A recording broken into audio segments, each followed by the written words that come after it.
There comes a time in every life when the winds do howl and the waters rise, when voices accuse and fingers point, when the world expects you to flinch, to crumble, to roar in return.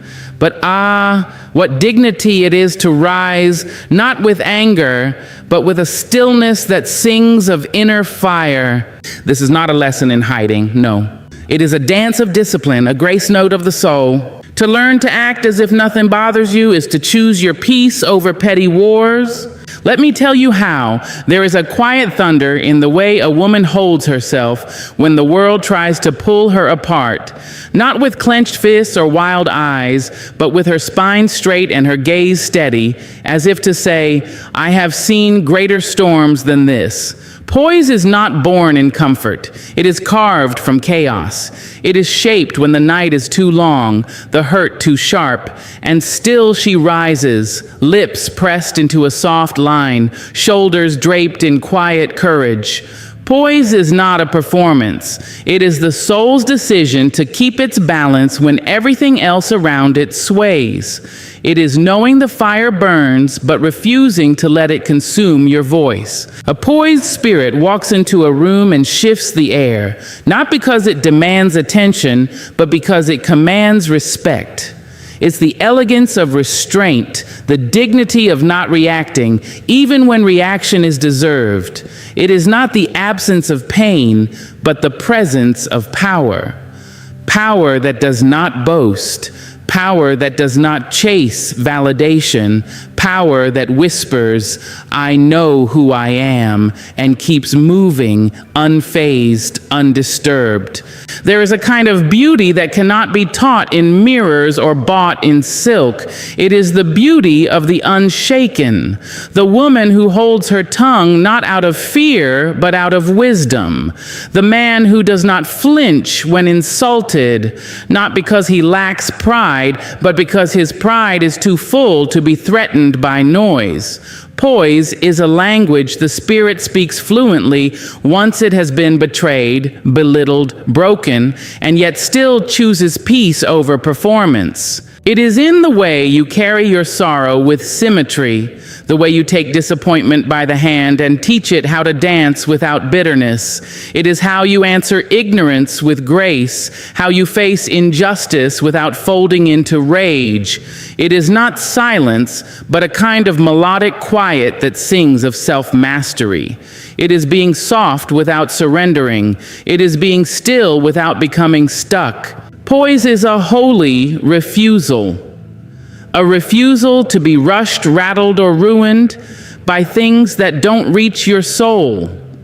It's the kind of posture you earn through pain, through patience, through picking yourself up time and again with elegance, never allowing the world to dictate the rhythm of your breath or the dignity in your walk. To rule over one's emotions is not to deny them, child. It is to name them without becoming them. It is to sit beside your anger like an old friend, to offer it tea and listen, but not to let it drive the chariot of your day. Emotional sovereignty is the quiet crowning of the self. It is the reclamation of your inner throne where no one else, no lover, no stranger, no storm holds the keys to your peace. You see, people will come and people will go. They will toss their moods like stones at your joy. They will spit their judgments and wear their own wounds as weapons, hoping you will bleed beside them. But when you are sovereign, you do not react like the wind to every open window. You do not sway with every opinion. You are not a leaf, darling. You are the root. You do not float, you ground. You do not flee, you remain. You are not at the mercy of other people's weather. To be emotionally sovereign is to feel everything fully and still choose your response with care. It is to know that someone else's chaos is not your invitation to abandon yourself. It is to observe the storm without becoming the storm. And oh, what discipline that takes. To feel that rising heat in your chest, the sting behind your eyes, the ache in your belly, and still say to yourself, I will not be moved unless I choose to move. That is not weakness. That is sacred strength. And this strength, it does not shout. It does not throw tantrums in crowded rooms. It does not seek revenge or beg to be understood. It sits in silence, not because it has nothing to say, but because it has already heard its own voice, and that is enough. It is the kind of mastery that makes you magnetic, not for how loud you are, but for how grounded you remain when the ground itself shakes. Emotional sovereignty means refusing to be baited by disrespect. It means smiling not as a mask, but as a reminder that your joy is not on loan. It means you do not hand over your mood like a coin to every petty toll booth you pass. You do not let your heart be tugged around by the immaturity of others. You do not let your spirit be hijacked by offense or by flattery. Both are dangerous when they lead you too far from your center. There is a noble quiet in the emotionally sovereign being, a calm earned through nights of unraveling and days of rebuilding. It's not about detachment, no, but about deep-rooted presence, about knowing your emotions are visitors, not rulers, that your pain may visit, but it does not inherit your crown. Your fear may speak, but it does not hold the mic. Your loneliness may knock, but it does not move in without your permission. There is a kind of dignity that does not make a sound. It does not beg for acknowledgement. It does not shout its name in crowded places. It walks in quietly, but all the walls recognize its presence. Silent dignity, child, is the garment worn by those who have known both praise and humiliation and have chosen to be owned by neither. It is the deep breath you take before answering cruelty with calm. It is the still gaze that does not flinch when insulted, because it knows what stands behind it, a life lived in truth. It is not silence born of fear or passivity. No, it is the silence that comes after wisdom has spoken within. It is the quiet of someone who has nothing to prove because they have already proven it to themselves. It is the stillness that says, I will not descend into noise, even when provoked. Silent dignity is a river that flows beneath the surface, strong, steady, carrying centuries of resilience in its current. And it is most radiant in the face of injustice. When the world expects you to grovel, to break, to defend your humanity with rage, silent dignity responds with presence. It does not lower its standards to match the moment. It lifts the moment up with its very posture. You see, when you stand in silent dignity, you remind those who would diminish you that you cannot be made small by smallness. Your silence becomes a mirror in which others must see themselves. This kind of dignity does not come cheap. It is earned slowly through seasons of biting back words that would only feed the fire, through years of carrying wounds that never made it to the surface, because healing happened beneath the skin. It is the way an elder looks at the world, with eyes that have seen too much to be impressed by cruelty and too deeply to be seduced by shallow praise. It is a knowing, and that knowing does not need applause. Silent dignity is the refusal to argue with someone who is committed to misunderstanding you. It is the grace to walk away without dragging peace behind you. It is the strength to stay soft in a world that mistakes volume for value. There is something holy about a person who knows they are right and does not raise their voice to prove it. Something divine about the one who can sit through a storm of noise and still hear their inner melody humming clear, unwavering, unshaken. When you carry silent dignity, you do not flinch at gossip, for you are not made of rumors. You do not crumble at slander, for your worth was never built in other people's mouths. You do not lash back at provocation, because your power is not performative. It is planted, it is rooted, it is old as the earth itself. The kind of dignity that walks beside you even when you are alone, that tucks you in when the world is cold, that reminds you who you are when the noise tries to make you forget. Restraint, my dear, is not weakness. It is wisdom dressed in discipline. It is the art of pausing when every bone in your body begs to react. It is the sacred space between impulse and response, the breath you take before the storm inside you speaks. And it is in that breath, that small holy pause, where your truest self is revealed. The mirror of restraint does not reflect the face you show the world when all is calm. It reveals who you are when the world dares you to unravel. We have been taught to believe that strength is loud, that power must always assert itself, that to be seen is to be vocal, sharp, unrelenting. But the soul knows better. The soul understands that some of the greatest strength lies in holding back, not out of fear, not from suppression, but from sovereignty. Restraint is the practice of refusing to let others drag you out of your divine alignment. It is saying, "You do not own my reaction. I will not loan you my peace for the price of temporary satisfaction." When you choose restraint, you become a mirror for those who have not yet learned to govern themselves. They throw their fire, and in your calm, they see the chaos in their own reflection. They raise their voice, and in your silence, their volume becomes an echo. You show them, not with words, but with presence, how power is not proven in the shout, but in the stillness that refuses to bow to provocation. Your restraint reveals their restlessness. Your steadiness exposes their need for reaction as validation. And yes, there will be moments when every thread of your dignity feels stretched thin, when you could burn bridges with a single sentence, when you could wound with truth or clap back with elegance. But to restrain yourself is not to silence your soul. It is to trust that your spirit does not need to flex to be felt.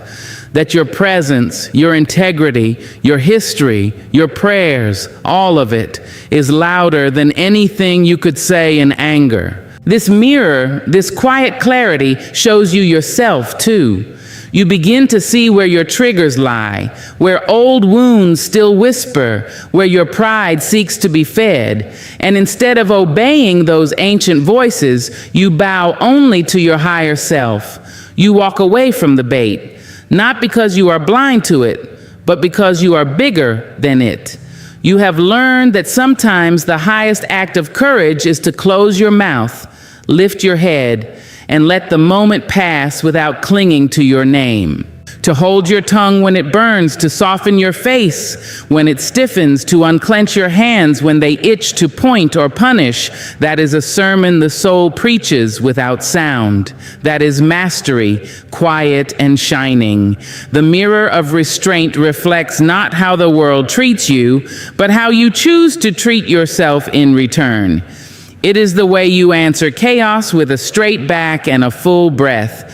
The way you choose peace, not because you lack the words, but because your peace is more valuable than being right. There is a sacred posture one adopts when they've learned to walk with giants. Not the giants of fame or fortune, but those whose spirit stretches across time.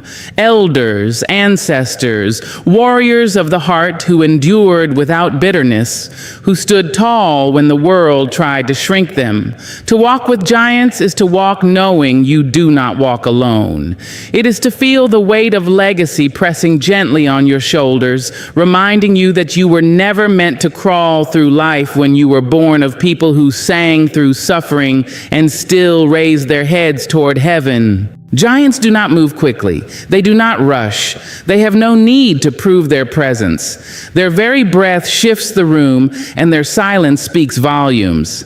When you walk with giants, you walk slower, deeper, more mindfully. You speak less but say more. You begin to understand that power is not in how fast you respond, but in how thoughtfully you move. You walk with a quiet reverence, as if every step is a conversation with the earth, as if the ground itself remembers who you are becoming. To walk with giants is to carry the grace of those who came before you, those who bore injustice with poise, who answered cruelty with clarity, who kept their joy braided into their grief.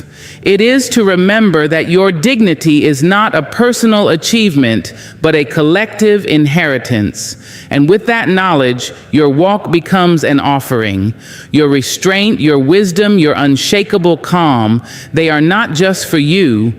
They are echoes of the ones who held their peace so you could have yours. These giants, they taught us without raising their voices. They showed us that you don't need to shout when you know where you stand, that humility is not the absence of greatness, but the quiet presence of it, that your name doesn't have to be on billboards to be etched into eternity. You begin to understand that walking with giants is not about being seen.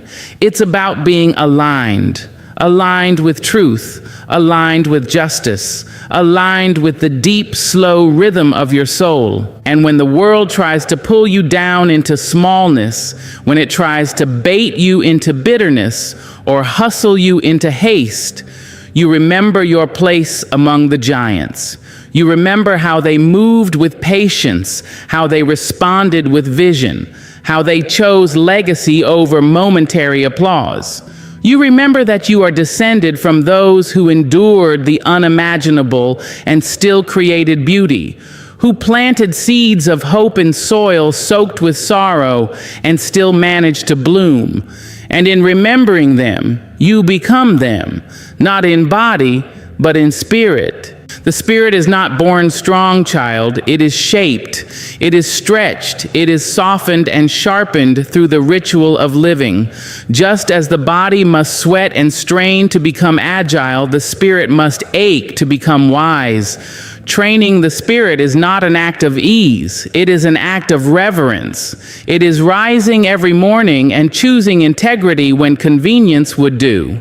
It is standing still in the middle of noise and listening for the quiet voice within, the one that speaks not of ego, not of pride, but of purpose. To train the spirit is to enter into relationship with yourself, not just in joy, but in discomfort. It is sitting with your own shadows and not flinching. It is naming your anger without letting it rule, touching your sadness without letting it drown you. The spirit grows through these conversations, intimate, silent, often painful. You learn not to escape what you feel, but to shape it, like clay in the hands of a sculptor. The fire does not destroy the spirit. It refines it if you let it. This kind of training is quiet. It happens in the choices no one sees, when you forgive and no one says thank you, when you walk away and no one knows what you held back, when you are kind not because they earned it, but because you decided you would not be changed by someone else's cruelty. You are building muscle in your soul every time you choose grace over reaction, vision over vengeance, patience over panic. The spirit learns through repetition, not in the grand gestures, but in the daily rituals of choosing what is noble over what is easy. And child, the spirit gets tired. It will ask you to quit. It will whisper, "What's the use?" when nothing seems to change. But you remind it that you do not train for applause. You train for alignment, for strength that cannot be taken, for a peace that does not beg to be validated. You are shaping your spirit into something that can carry you through storms with dignity intact.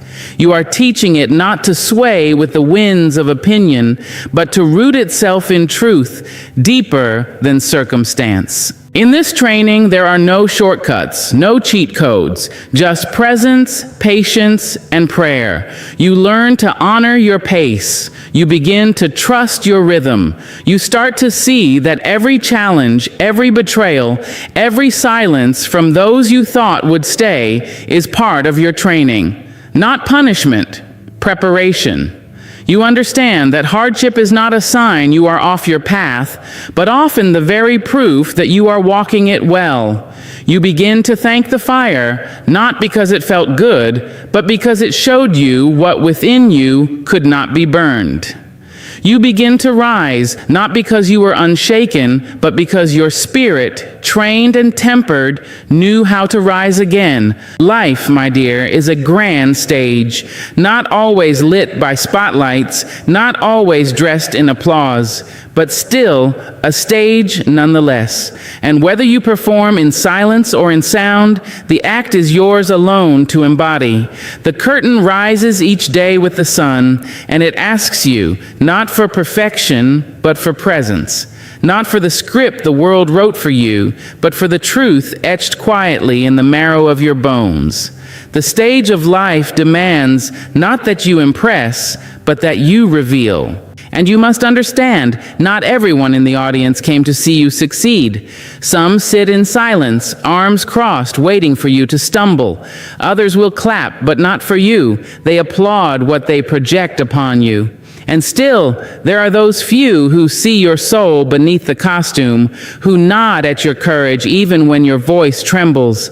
But your performance, your becoming, your dance through light and shadow is not for them. It is for the divine director who placed the breath in your lungs and whispered, "Now go, live." The stage is not always kind. There will be scenes where betrayal takes center stage, where grief steals the spotlight, where failure stutters across your lines, and still you must show up with trembling hands, with a spirit worn thin from rehearsals you never asked for. You must show up. Because the greatest act of all is not the performance, it is the persistence. The grace to keep standing when your knees buckle, the humility to begin again when the last act brought you to your knees, the courage to improvise when life hands you silence where you expected song. And oh, how often life hands you silence, empty spaces where applause should have been, quiet where you expected recognition, shadows where you thought light would pour in. But even then, especially then, your task remains the same, to honor your role with dignity, to carry your truth like a torch, even if no one else sees the flame. Because on this stage, the audience does not decide your worth, the mirror of your soul does. You are not here to entertain, you are here to embody. This stage, with all its turning scenes and abrupt intermissions, asks you not to be a character, but to be real, to weep when needed, to laugh from the belly, to whisper wisdom when others expect silence. You learn that the costume does not make the character. The titles, the praise, the applause, they fall away like tattered fabric. What remains is your essence, your resilience, your choice to act with compassion when cruelty cues its lines, your choice to hold the scene when the script goes blank, your choice to honor the divine story being written through you, line by sacred line. There is a strength, child, that does not come from motion. It does not shout, it does not scatter, it does not busy itself to prove its value. It sits, it waits, it listens. Stillness, when understood, is not the absence of action. It is the presence of mastery. It is a throne carved in the center of chaos, where a person may sit unshaken, unbothered, unmoved by the noise that would pull lesser souls into frenzy. Stillness is not what the world taught you to admire, but it is what the soul has always known to seek. We live in a time that worships the hustle, the sprint, the endless grasping. But stillness says, I already am. I do not chase because I am not lacking. I do not hurry because I trust the timing of the divine. To be still is not to be idle. It is to be in alignment.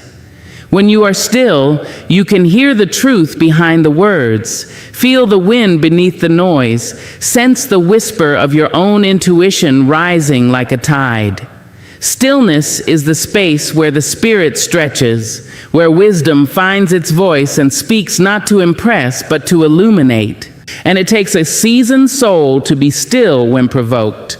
When the world jabs at your dignity, when chaos spins around your feet, when voices rise like storms trying